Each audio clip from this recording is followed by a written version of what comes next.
Hello and welcome to Season 2 of Courtside with the Ashland University men's basketball team, brought to you by the Ashland University Journalism and Digital Media Department. I'm Miles Irvin, and today I'm joined by Associate Head Coach of the Eagles, Brook Turson. Coach, thanks for coming on the show. Thanks, Miles, for having me. Of course. To start things off, the regular season is officially underway. You guys have played in 2 games so far, going 1-1. What were some of your overall takeaways from those 2 games? Yeah, I think we learned a lot about ourselves. We have some veteran pieces back, but we're incorporating a lot of new, younger guys who haven't played college basketball. Obviously with the split over the weekend going 1-1, it's better than going 0-2, obviously. But I think we got better from game 1 to game 2, and that's, this time of year, you're really trying to challenge yourself and kind of know what your flaws are, work on them, get better, and I think we got that accomplished over the weekend. Of course, starting off with the loss at Grand Valley, we were talking before how great program that the Lakers have there. What do you think your team was able to learn from that experience? Yeah, I think most importantly, we probably learned how tough you need to be to win college basketball games. Now, Grand Valley has 8 of their top 10 guys coming back from last year, which is pretty unheard of here in the landscape of college basketball. All of them are juniors or seniors. We played, I think, we played every freshman in that game that was possible to be played. And we're also without our starting foreman, Aiden Gregory, right now, and he's a big piece to what we do. So I think from that game we learned how tough you need to be, and then we carried that over into Sunday's game against Wayne State. And in that game, the offensive efficiency was so much better. What changed for you guys to allow you to convert more often on that end? Yeah, that's a really good question, and something, you can get the X and O's of the game and kind of how things happen. But, Grand Valley is really an up-tempo team. They pressure you, they force you into things that you don't want to do offensively. And then, conversely, Wayne State's a little bit more pack line. They're kind of in the half court a little bit more, not as much pressure. So we were able to get into things offensively a little bit easier and do what we do. The other end of the floor really helped with that, though. Getting stops defensively and then having the opportunity to run and push the basketball helped us, overall throughout the game. Yeah, you mentioned defensively. You held the Warriors to shoot just 6 for 33 from 3. What changed on that end? That was a big point of emphasis. We really emphasized guarding their point guard, who had 17 in their first game, in Jordan Briggs. And, we kind of gave that challenge to one of our freshmen, in Jason Henlon, and he really stepped up to that. It was a total team collective effort, but they're not an unbelievable shooting team, so we knew as long as we challenged and had hands there and made it difficult for them, we thought we would have a pretty good success defensively, and that obviously carried over into the game. And in the game, of course, your leader, Maceo Williams, showed what he can do. Is there anything about him that looks different this year after the incredible year he had last year? Maceo's, he's very similar, okay? And, in game 1 against Grand Valley, you could tell that he was thrown out of rhythm just because of how they were playing. In the game Sunday, he kind of really enforced who he was as the reigning GMAC Player of the Year. It was nice for Maceo. He stepped out, made a couple threes, went 6 of 7 from the free throw line.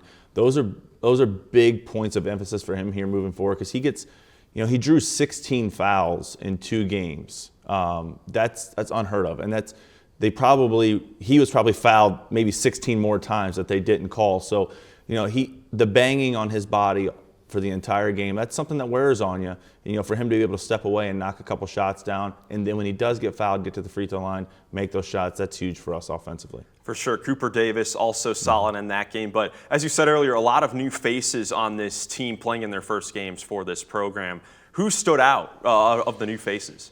Yeah, I mentioned Jason Henlon already. Jason was unbelievable in that game Sunday against Wayne State. He played 33 minutes. I think he played more than anybody on our team, and we gave him that defensive assignment to shut down their best player, and that's what we're going to ask of him all year. Jordan Edwards is now back from his injury, and he's a redshirt freshman, but this is technically his 3rd year of college basketball, and Jordan's coming into his own from a leadership standpoint, from an understanding of what we want to do offensively. He needs to continue to take a step. We're going to challenge him here over the next, week or so, and even throughout the year of taking care of the basketball a little bit more. And even Jordan would tell you he's got to do a better job of that. But he's such a good player that he impacts the game in multiple different ways. He's going to be our guy that gets everybody going, and then Jordan can really look for himself after that when the defense is kind of fanned out and he can knife in there and score at the rim. For sure. Now, another adjustment that you guys made is a lineup change in the starting lineup. You went bigger in the Grand Valley game, a little smaller in the Wayne State game. What goes into those types of decisions? Well, not having Aiden Gregory right now, obviously, our starting lineup is in fluidity. Against Grand Valley, we wanted to match their size to open up, so we went with both Maceo and Jason Moore. We even played smaller throughout that game, though. And then against Wayne State, it really was, how do we guard them? And I've mentioned Jason a couple times. Jason Henlon was our guy to shut down their best player.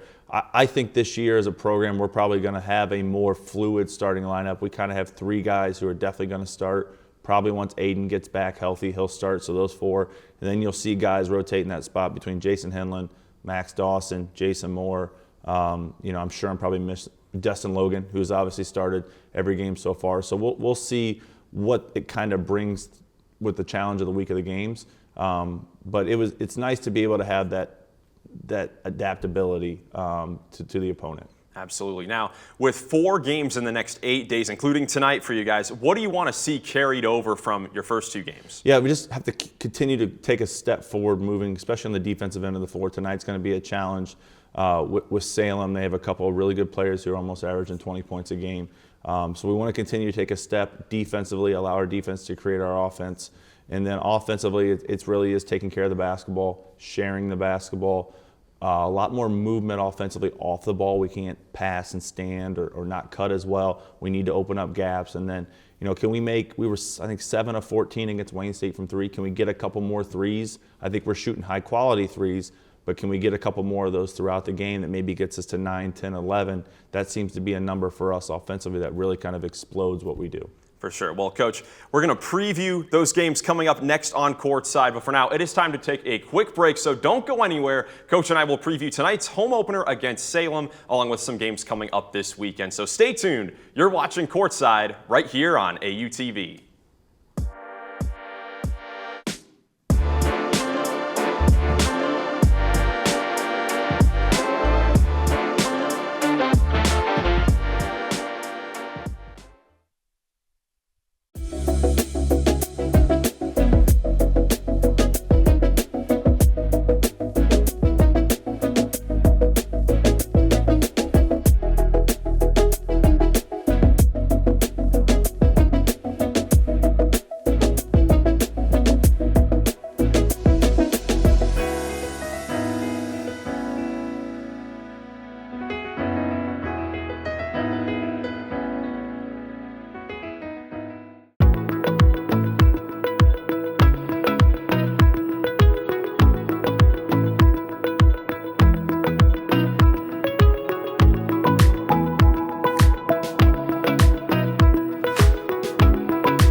Welcome back to Courtside, right here on AUTV. Coach, let's take a look at your upcoming games. Tonight, you play your first game at Cates Gymnasium hosting the Salem Tigers. Now, they've got almost an entirely new roster this season, but they're off to a 2-0 start, so what should fans expect to see in this one?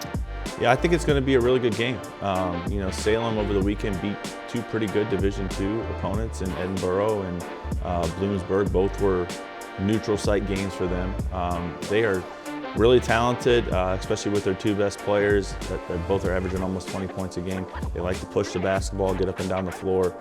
So it should be fun, exciting. I think the challenge for us here is how do we slow them down, and then when we do slow them down and push the ball back at them, can we get some easy buckets, or can we slow it back down, run some offense, and kind of really execute the way we need to. For sure. And then after this, it's off to Pennsylvania this weekend for IUP and Pitt Johnstown. What do they bring to the table? Yeah, our first game against IUP is going to be really, really difficult. They, like Grand Valley, bring back everybody that played a significant role for them last year. And they inject a kid who was their best player that sat out last year with an injury. So they're going to be extremely talented. That's going to be a neutral site game at Pitt Johnstown. There was some scheduling issues there. So that's one of the beneficial things from us, but it's going to be a real challenge. I think those are the games where you kind of figure out who you are, right, moving forward. So that's going to be an extremely difficult game on Saturday, and then to flip right around in 24 hours and play Pitt Johnstown, that game's actually at IUP, so it's a little bit wonky. But they're tough, physical. They're very similar to us, where they have some guys back, but they're injecting some new guys into the rotation. So the prep is always hard on that because it's less than 24 hours. and you really got to focus, understand what the game plan is, both offensively and defensively. Had a little bit of that this past weekend with Grand Valley and Wayne State, but that'll be another challenge for us. Absolutely. Well, last thing for you, Coach, any messages for the Eagle fans as you start your home schedule tonight? Yeah, come out and support our guys. I know they love this university, this program, and this community. This is obviously a couple of guys back who have had a lot of experience, but we have a lot of young, exciting new players that are going to get a lot of minutes here moving forward. We're always better when our fans are around. I think that's, obviously the case for most people. And, come out, enjoy the evening with us. Hopefully we play a great brand of basketball that you enjoy, and, keep supporting the Eagles. Absolutely, Coach. Thank you so much for joining me, and good luck. Yeah, thanks, Miles. As a reminder, be sure to tune into 88.9 WRDL for full live game coverage of Ashland University's men's and women's basketball teams all season long. I'm Miles Irvin saying thank you so much for tuning into Courtside right here on AUTV.